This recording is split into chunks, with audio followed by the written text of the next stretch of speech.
സമയം ഇപ്പോൾ ലഭിക്കുന്നുണ്ട്. കാരണം എൻ്റെ കോഴ്സ് ഏകദേശം പൂർത്തിയാവാനായി.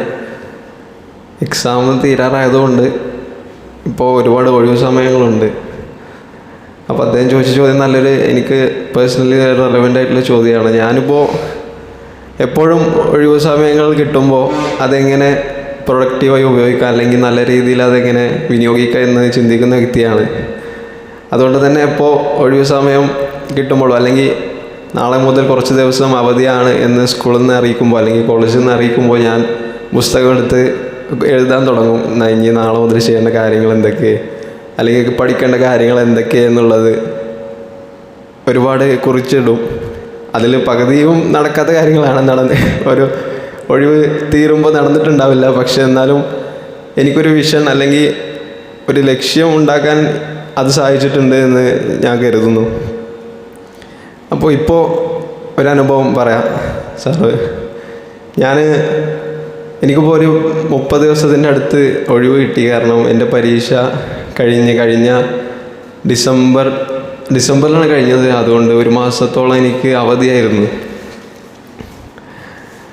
അപ്പോൾ ഞാൻ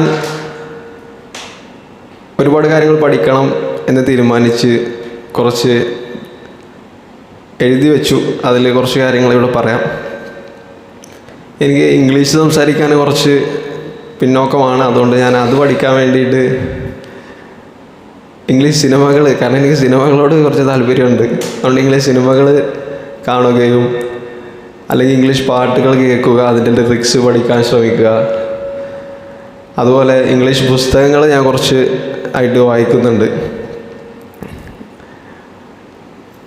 അതിലിപ്പോൾ കറൻറ്റ്ലി ഞാൻ വായിച്ചൊരു പുസ്തകത്തിൻ്റെ പേര് സൈക്കോളജി ഓഫ് മണി എന്നൊരു പുസ്തകം ഞാൻ കുറച്ച് വായിച്ചിട്ടുണ്ട്.